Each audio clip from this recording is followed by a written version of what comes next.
between 1958 and 1961, France did something absolutely horrible. France made the Francophone African countries, and I don't even want to use that terminology, but I only use it for the purposes of conversation.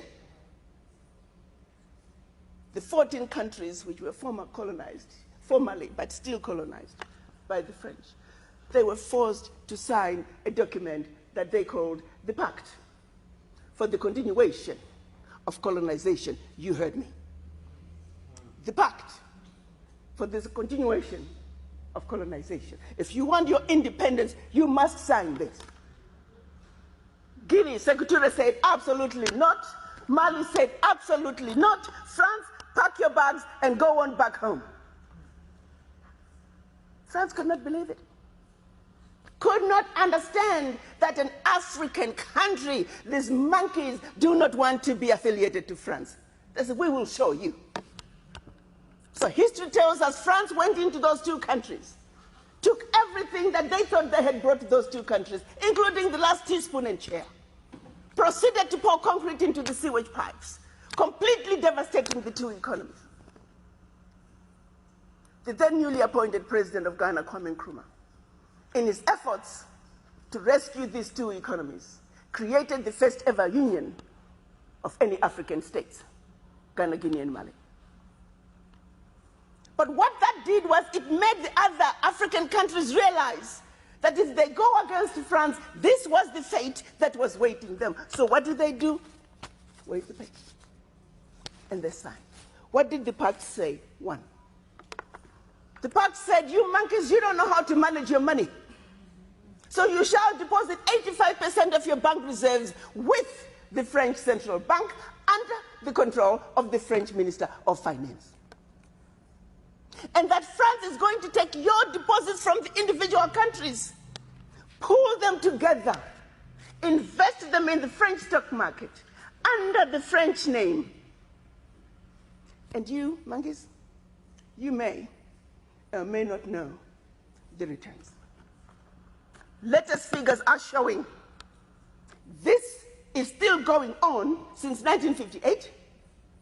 France today is collecting out of Africa over $500 billion before investing. And when they finish investing this money, for every 14 billion out of Africa, they're recognizing over 300 billion.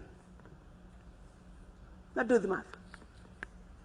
So when it's actually said and done, France is taking out of Africa trillions of dollars every year, and we, the poor Africans, are gladly giving it to France. And the same France has the audacity to look at us and call us poor people. 1958. They went further with the pact. You see, we will also print your own money. We will print your money for you. They instituted what they were calling the CFA, special currency for the African countries, and that only France can print that money for you. They went on to say all the contracts, large contracts, public and private, French companies have the first right of refusal. All your minerals discovered, yet to be discovered, France has the first right of refusal. Now, my brothers and sisters, if one of you was to wake up one morning and you're president of one of those countries, and your chief of staff walks in first day and starts reading you out the do's and don'ts as stipulated by the Pact for the Continuation of Colonization, what power do you have? None. And the same countries that are stealing from Africa, they have the audacity to look at Africa and say, Africans, what's wrong with you? Why can't you all take care of yourselves? Well, let's start by leaving our $500 billion on the continent. But what they do instead, they want to throw you with a smoke screen. Your African leaders are corrupt. Well, you know, I gave you that.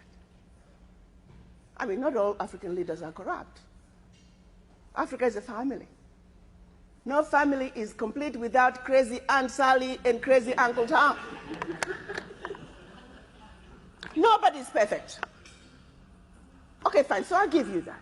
Their own figures are saying 50 billion is getting out of Africa from corruption. Fine, I give you that. But you do not want me to engage in a conversation that's solely limited to the $50 billion out of Africa through corruption. First, you don't tell me where it's going. You simply tell me it's getting out of Africa. But secondly, there's a bigger thief. You got two thieves, one with a briefcase with 50 billion and the other thief with a briefcase with 500 billion. I am a smart woman. You want me to ignore the one with 500 billion and put all my energies on a suitcase with 50? And by the time the one with 500 billion is done investing, we are talking trillions. Now, do you see how quickly the funds out of Africa from corruption become the larger chunk under the table? And they want you to stay under the table.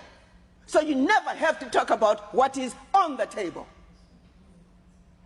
We must wake up, Africans. We must think about our situations.